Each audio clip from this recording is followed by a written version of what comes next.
Welcome to the Friday Shoot-Around, your K-State basketball show, presented by Booth Creek Wagyu. Now let's go to the Flint Hills, home of GPC's hidden studio. Here's your host, Ryan Gilbert. K-State's losing streak in Lawrence continues. The last time K-State won was back in 2006, a game in which Clint Stewart had a team-high 15 points, not to brag or anything. But Clint, my man, this is going to be maybe a little rough breaking down this loss. There were a few positives we can take away from it, but not a pretty one. 90-68, K-State loses on the road. Inside of Allen Fieldhouse, Clint, wasn't pretty. We'll break it down here in just a moment, but a quick message from our friends at Booth Creek Wagyu. From the tailgate to the back deck, remember to elevate your grilling this season with our friends from Booth Creek Wagyu. Their ranch is located just north of Manhattan and proudly raises authentic Wagyu beef from farm to table. Visit their retail locations in Manhattan and Overland Park or online at boothcreekwagyu.com. All right, Clint, what went wrong for Kansas State on Tuesday? Oh, man. Well, it seemed like a plethora of things. One, we didn't shoot the ball particularly well, especially we look at Kaluma, Perry, and Cam Carter.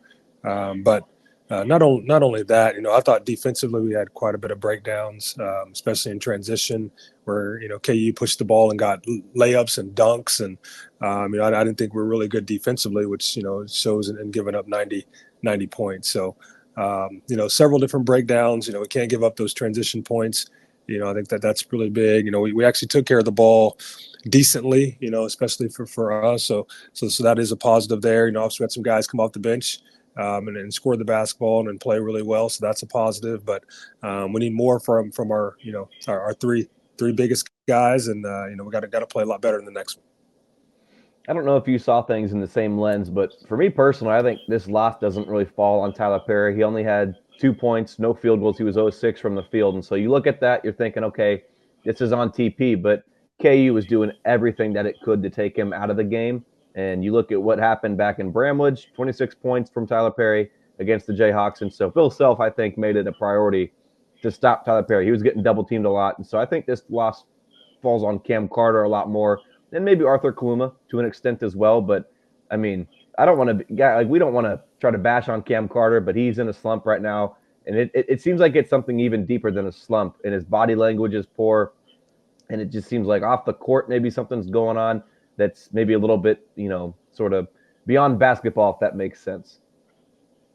Yeah, I agree. I think he's had, now quite several games in a row where he really hasn't played up to his potential in the way he was playing early on in the season, and those are the things that we obviously need him to find and get back to. And it's a long season, and don't know quite sure what's going on in his mind, but a couple of things that I think is pretty telling. When you look at the game against KU, he didn't get to the free throw line at all. And so it's one thing to go 1 for 7, but for him, being aggressive and getting to the free throw line or causing havoc defensively, to get out in transition, those are the things that we're going to need him doing. So hopefully, whatever's going on and over the last, I don't know, 2-3 weeks, he can get back to doing some of the things he was doing early on and being really productive for us, because there's a stretch in the season where, he was our best player, and he was playing really well, scoring the basketball. I thought he was just so active, and, we're going to need him playing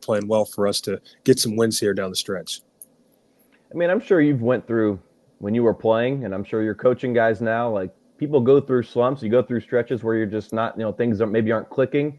For whatever reason, I guess, how do you snap out of that? Is it just have a positive mentality, stay strong, and don't hang your head? Yeah, and it's easier said than done sometimes, especially for players. And because it also can be a point where, you're trying to snap out of it and you start kind of pushing a little too much, and it ends up making it even worse. And, but you just got to stay positive, and you got to trust in yourself, trust in the work that you put in, trust in your game, continue to stay confident in it. And, and each game is its own, it's a different opportunity, and you got to approach it like that and kind of forget about the last one and move on to the next. But, you got to find the spots, and as well, it's up to the coaching staff and to the players to put him in spots or get him in spots where he can be productive again. And hopefully we can see that. Jerome Tang, after the game. He usually is going to put blame on him and his staff. But after this loss against Kansas, he was not pleased with his team's effort. Did you see the same thing from the Wildcats? Yeah, the effort, and that's why I mentioned defensively, I didn't think was really good, especially in transition. I just thought we weren't running back as hard as we needed to. There were a couple breakdowns that I thought were effort related. And, it's unfortunate, when you're playing in Allen Fieldhouse against KU, I mean, you need maximum effort, maximum attention to detail, to be able to go win there. We talked about, we were getting 30 free throws a game the last few games. So we're not going to get 30 against KU. Well, they got 30, we got 20, but they got 30, and so, going into the game that's what it's going to be. And so, you would like to have seen that we had a better effort overall. And, but, KU as well, I mean, hats off to them. They're coming off a few losses, and I don't know how long it's been since they've lost 2 in a row at home, but I know it's been quite a long time. And so, they were ready to play, and it's senior night, so they're pretty amped up about it as well. In my film study that I do after every game, I break down, 5, 10, 15 plays. And there were a few that I think really kind of revolved around effort. I think Hunter Dickinson grabbed a rebound, and it was a baseball pass over to the other end of the court, and DeJuan Harris was the one that was first there to get it. Now, K-State had poor effort or was lazy, but Kansas on that specific play had better effort. I think there was 2 minutes left. KJ Adams had the ball. He goes right by Arthur Kaluma, no help, and he gets an easy dunk. And so I think that's probably what Tang, especially later on in the game, was probably most frustrated about, was that his team kind of gave up. And obviously K-State's not going to win the game when you're down 20 with a few minutes left, but you want to show some grit, some fight, some toughness, have a little, I don't know what the right word is, maybe humility when you're down by so much and when you kind of just give up and let your opponent just do what they want to do. Because it turned into like a rec basketball game there at the end, Clint. KU was just having fun, senior night, and I think that's probably where the frustrating part was for Jerome Tang. Yeah, well, and the play you talk about where Hunter Dickinson grabbed it and threw the outlet pass. I mean, we made him look like he was Kevin Love, and I can assure you he's not Kevin Love. Right? But it was obviously it was a nice play, But that's one where the shot goes up. We have to have 1 or 2 guys back. I don't know how it's designated. Typically, within a team, you have either your point guard or maybe your off guard or both getting back. The other 3 guys are crashers, or you designate like certain players because they're not going to get an offensive rebound. So you might designate like Tyler Perry. Anytime you're on the court, you're a get back guy.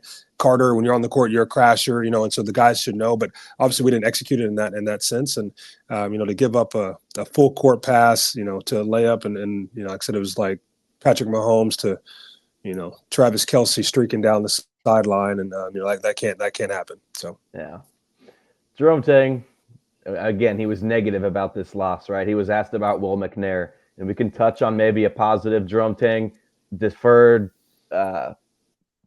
saying good things about McNair in the post-game press conference. He was quick to point out the fact that K-State had just 2 offensive rebounds, so he wasn't happy with his team, no doubt about that. But I went back and watched the game, like I said. Will McNair, he really did have a good game. He was shooting it from the perimeter, 17 points, and a double-double for Big Will.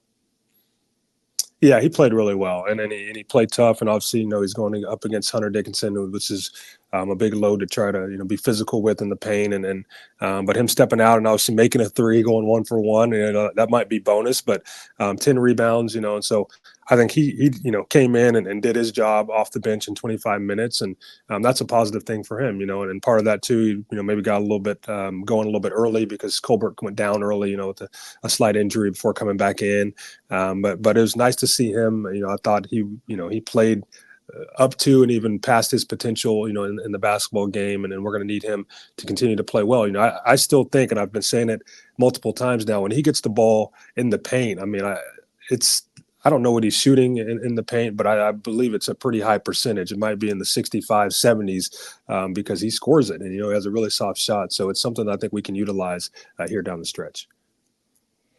What's your message to your team right now if you're Jerome Tang? You're now 7-10 in the Big 12. You lose against your biggest rival on the road. You get embarrassed, and this tied for the worst loss in terms of margin of defeat, 22 points. It tied for the worst of Jerome Tang's career. Obviously, you're going to have to make a lot of noise if you want to have any postseason aspirations in Kansas City.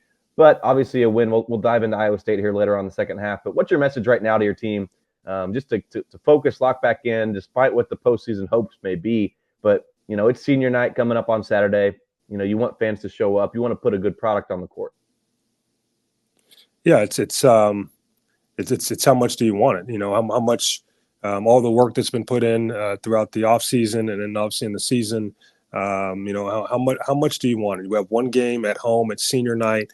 We have a choice on how we want to end the regular season, and that comes down to the players and then how they're going to play, how we're going to play at home against a really good opponent, a really good team, and so it's even more than desperation mode. It's I think we'll find out a lot about ourselves here at home and then how we come out and how we play against Iowa State, which can obviously project what the postseason play might look like. The good thing is, after this game, when you get into the Big 12 tournament, everyone's 0-0, and when we have a chance to still control your own destiny. Now it'll be really tough, because you're going to have to win 2, 3, or maybe even the championship to get in. But you still control that destiny. But senior night at home against a really good opponent. It's do you want to? How do you want to go out? At home. Last time playing in Manhattan for the season, and that comes down to the players and their attention to detail. So that's my message is, show me what you got, how much do you want it, and give these fans something to cheer about. Part of my job as a reporter, I always like to quote. I tweet out the quotes from the players in their press conferences. We had a chance to speak to the seniors ahead of senior night on Thursday, and these guys believe. Tyler Perry mentioned how if you win against Iowa State, you win 2-3 games in Kansas City, you put the committee in a tough spot. Will McNair talked about how every year someone gets hot in March and is going to make a run and somehow get into the NCAA tournament, right? I tweet all that stuff out, and people are, making fun of it. Oh, that's far-fetched. This team's done. They're toast. And so we don't have to get into that. But these guys, the point here, these guys believe. These guys still think that they can get hot and, win a few games here. I mean, there's a lot of games that this team has played in Big 12 play where they've just been 1 or 2 plays away, so they might be a little closer than you might think. But, there are some stuff holding the back, turnovers and stuff. But, Glenn, I'm rambling here. These guys, bottom line, these guys are still believing. They still are still buying in. Well, and that's what you have to have as a player, and then that's a good sign from as a coach that the players are still believing, because if they didn't believe, then it's why we're going out there to play the game, and so it's good that they still believe, and then they obviously know that there's still an opportunity, no matter how slim it might be, there's an opportunity, and like I mentioned, we control our own destiny, and so we have to be locked in, even more so these last few games, last game of the regular season and into the Big 12 tournament, and it's all on us, and if we can go out there and we can win at home against Iowa State, and then get into the Big 12 tournament, like I mentioned, win 2, 3, or maybe win the championship. Obviously, you're automatically in if you win the Big 12 championship, but we still control that destiny, and until that, until the light is shut off, there's still a dim light. Go for it, and so if there's a dim light, you never know, you might be able to get it back bright again, and so why not go for it? You'll never know if you don't go for it, right? And if you don't go for it, it's over, right? But if you go for it, you'd much rather give yourself an opportunity, and at the end of the day, if it doesn't work out, you gave everything you had for that opportunity. Real quick here before we go to break, Clint, I feel like we got to touch on this one just a little bit. 11 turnovers against Kansas. That could be a nice segue into the Cincinnati loss, though. It feels like it was forever ago, all the way back on Saturday. Just your takeaways. That one was a tough one for Kansas State, one that they really did need to have. Jerome Tang said that one was like an NCAA tournament game. So do you think that Cincinnati loss might have lingered into KU, but also just your thoughts and takeaways, if you can remember all the way back to last Saturday? Yeah, it did take some of the air out of our sails, and we fought back, but at some point in time, it can't be, we can't just rely on the last 5-6 minutes of the game. I think the last 6.5 minutes we went on an 18-4 run to take the lead, and I thought there were some critical possessions there at the end. Once we took the lead, we got to stop. We came down. I thought we kind of settled for a 3 instead of trying to get to the rim. Obviously missed it. They got the basketball, came down, and what's his name, Lucosius, I guess, makes a, right. A tough 3. Hopefully I'm pronouncing that right, but he makes a tough 3, and and then we don't even get a shot off, to tie the game. Unfortunately, it's a turnover, but we had way too many turnovers in that game, and we look at 19 and some of our key guys with Cam Carter and Kaluma both having 6. When I saw that, I actually had to go back and look at some of my stats. I was like, well, how many turnovers did I used to have in a game? And I looked at it, and I had 2 games, I think, in my 4-year career where I had 6. And so I didn't look at kind of where they're at with 6, but I'm sure that doesn't happen very often. And so it's unfortunate that that's the time that we end up having so many turnovers. But other than that, we made free throws that game, which is really good. And we were right there on the road, but it was a big game, and at the end of the day, you win or you lose. Right? I mean, the committee's not gonna say, "Oh, you lost to Cincinnati by 2." It's like you lost the game, And so at the end of the day, it's a loss, and obviously it hurts us in the big time when it comes to the selection committee. Those 2 games, I assume you lost, or did you guys come out on top when you had 6 turnovers? You know what? I have to go back and look and see. I was just I was just skimming through the stats on what. Okay. That was it. So I'd be willing to bet you lost, but who knows? Maybe you guys were able to overcome it. But turning the ball over, and especially in the Big 12, it's tough to overcome. So we'll take a quick break here on the Friday Shoot Around. Be right back after a quick message. Well, we're not going to have the Booth Creek message. That's later on, guys. I'm so sorry. We're just going to have a generic break here on the Friday Shoot Around. We'll be right back after these messages from our sponsors. Welcome back to the show. Let's head back to the studio.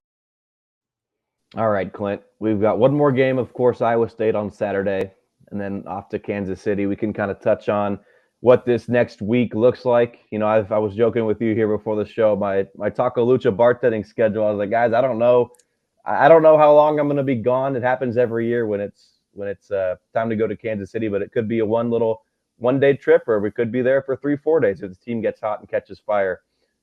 Also, we're sponsored by Booth Creek Wagyu. Always check them out whenever you got a moment. But Iowa State, let's just start there, Clint. I mean, I asked the players on Thursday when we were talking with them before the game, regardless of, this game doesn't necessarily mean much, but it's a senior night, but you also have a chance to improve that resume if you can get hot going into Kansas City. But, not just with the resume, but the momentum that you can get, right? If you get hot, the right time, who knows, crazier things have happened, but it all starts on Saturday against Iowa State. Yeah, it does, and they're a tough opponent. They've won 8 out of their last 9 games. That only loss was against Houston, at Houston, and so they've been playing really well, and obviously they're going to come in with a lot of confidence. I think they're number 6 in the nation right now, and so it's going to be a tough game. But some of the advantages I think that we can hopefully, I guess take advantage of is. They're +2 in the rebound margin, which is actually about where we're at as well. But that tells you they don't rebound the basketball particularly well. And so, I know Coach Tang was obviously upset with us only getting 2 offensive rebounds against KU. That might be an area that we can really crash the glass, against them and then get some second chance opportunities. But that starts with us taking care of the basketball to actually get the shot up on the rim, right? I mean, we got to take care of the basketball first and foremost. They shoot 35% from 3, which is a good percentage, for a college team. But I still think, they only make 6 a game, threes. And so, you might see us zone a little bit and try to take them out of rhythm. And then obviously force them into some tough shots, But as I mentioned with Cam Carter, we need him getting to the free throw line. I think he needs to get there 6 to 8 times in this game, especially how aggressive Iowa State is. I thought he had several turnovers in our previous game against them. And so he's going to have to play better, take care of the basketball and get to the free throw line because that can help get him going. If he can get going, I think we'll play better than what we have. Clint, I don't know if you can hear that. It's garbage day here in my Aggieville area. So I apologize if anybody hears the dumpsters are banging. It's super loud. But you look back to the Iowa State game in Ames earlier in the year. It got a little chippy, right? The whole Spygate with the phone and all that, spying on the huddle. That game lasted like 2.5 hours because of all the whistles. Is that going to give K-State maybe an extra added reason to come out with a chip on its shoulder after the way things went in Ames?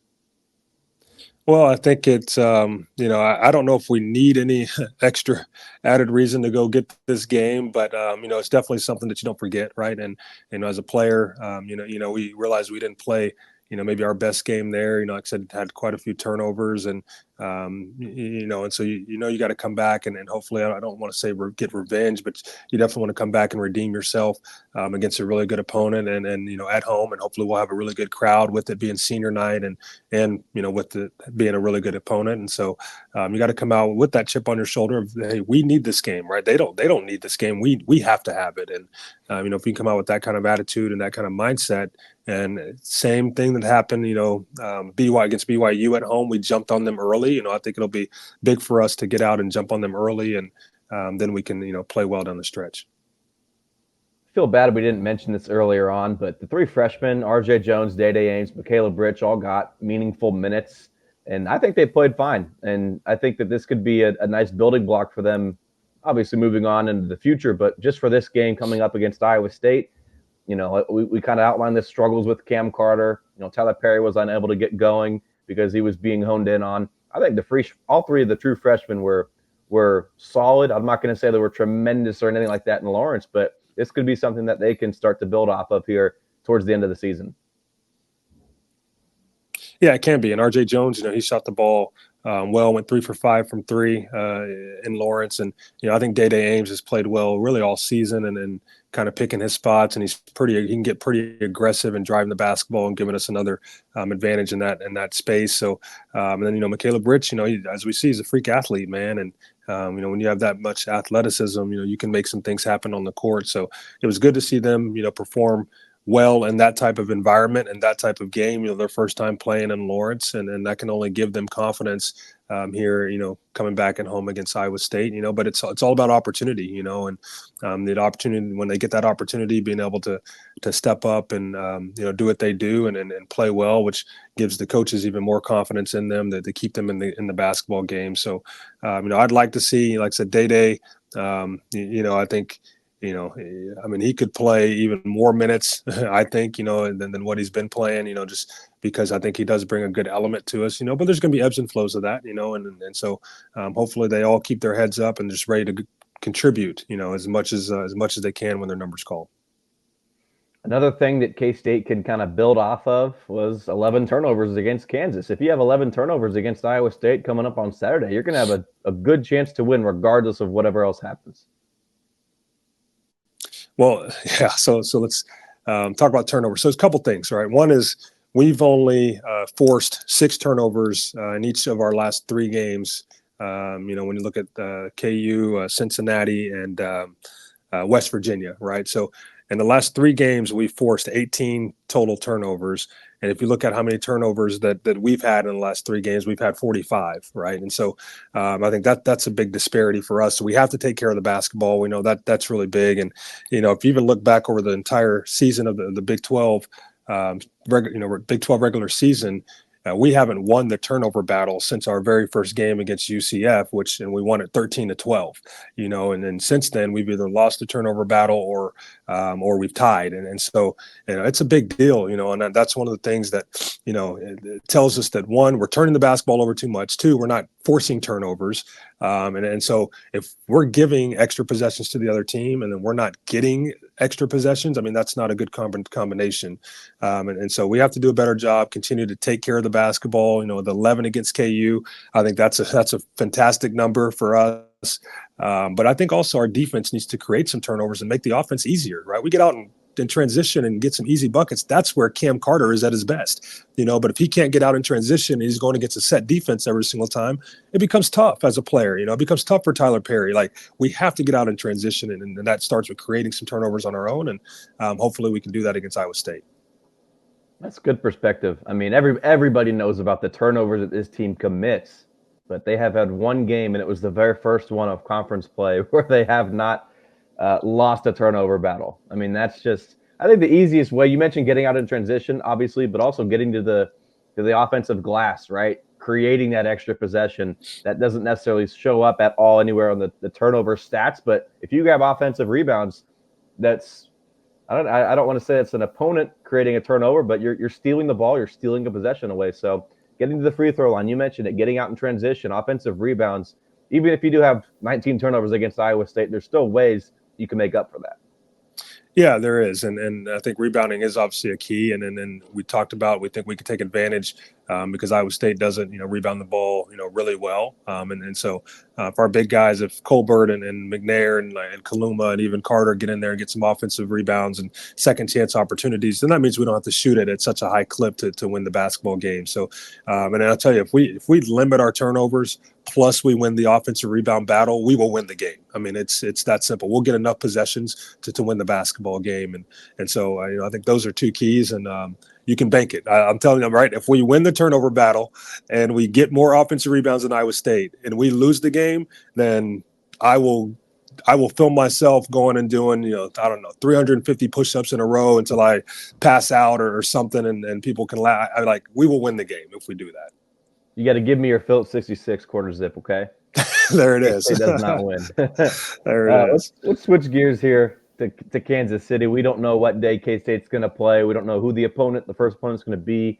So it's kind of tough to break down specifics and matchups and stuff like that. But again, if you want to get hot and go to the NCAA tournament, it starts on Saturday against Iowa State. If you can get that win, then you create maybe a situation where you can get the committee in a tough spot if you win a few games. So just playing in Kansas City, it's like you said it right. It's a 0-0 everybody. It's a new season for all these guys, and so this is a time to get hot when you're in KC. Yeah, it is. And if you look at any team in the Big 12, and we played with all of them, right? And other than Houston, and we only had one chance to play them, and so whether we won the game or not, we split with a couple teams. We've been right there with several others. I don't know exactly, like I said, where we'll fall. It all depends upon this last week. But I was looking, I think earlier this week, and it might have been like BYU first round or something, but we'll see how everything shakes out. But we know we can go in and win a few, and so, but we got to play well, and we got to take care of the basketball. We got to make free throws. One of the things that we didn't talk about against, KU is we went 10 for 21 from the free throw line. And that's, an anomaly, especially after going 21 for 25 against Cincinnati. And one of those key guys that gets to the free throw line because of his activity is Gasson, and Gasson went 0 for 5. And I had to look it back up, but he's only shooting, 42% from the free throw line. So I'm hoping he's getting some extra shots up today so he can make some free throws for us tomorrow and obviously into the Big 12 tournament as well, because we need him getting those extra points for us when he can. You'll be up in KC, right? Are you going to be just a fan, or are you going to be a little special coach for this team and give them some help? Or you could come on and get the sneakers on and go play for them. Hey, turnovers.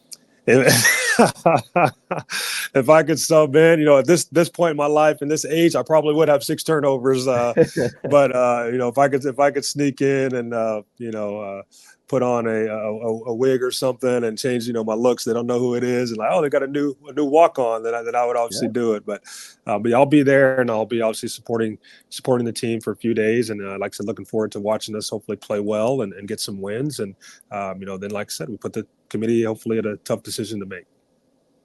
You went out real quick. You were in Wichita, right? Was that Friday for David's senior night? Yes. Yep. Yeah. How'd that go, man? Went well. David, he played really well. It was actually his first game back. He was a little banged up with his ankle injury, and so he came back out as a senior night, and I think he scored 29 points out of their 60-plus, so he had about half of their points, but he controlled the game, played tough defensively. He's gotten so much stronger over this last year, and I actually told him after the game, we kind of have a joke around the program about being a first team defender, and we always talk about having that first team mentality and holding up our ones, and he's never been a first team defender, but now watching him at Sunrise and what he's doing, I was like, you might be moving up to a first team defender, and so it was good to see him playing so hard. And it's the first time I got to see him live. I've been watching him streamed, but first time seeing him live, and he's ready. He's excited about Kansas State. He's ready to get up there in the summer and start learning as much as he can and contributing right away. Future of K-State basketball is bright with a 4-star point guard. Combo point guard, right? There's more combo guard. What would you classify? He's a point guard that can shoot the basketball. Yeah. Right. We'll see what they do with him here in Manhattan. But Clint, as always, man, appreciate your time. Hopefully we're not doing a show on Friday next week, because that would mean K-State's probably still playing, right? And then we'd have to push it back to Saturday. So if this team can get hot, we'll talk to you regardless next time here on the shoot around. But Clint, I appreciate it as always. Travel safely to Kansas City. You're going to fill up with 66, right? That's right. That's right. We'll fill up with that gas. Yes. There you go. All right. Well, we'll talk to you soon, man. As always, we appreciate it. We appreciate all you guys tuning in. If you're watching once again on YouTube, like, comment, subscribe, all that good stuff helps us grow. Also, the Big 12 Insiders. Go over, check out that channel. I'm sure you're familiar with that if you've been watching all the videos from Fitz, but help those guys out, get them to 1,000 subscribers, and so they can start doing some live streams for that show. But Clint, we'll talk to you soon, man. All right. Thanks. This has been a GoPowerCat.com and Spirit Street production. Please support this show by subscribing to this YouTube channel or follow us on your favorite podcast platform.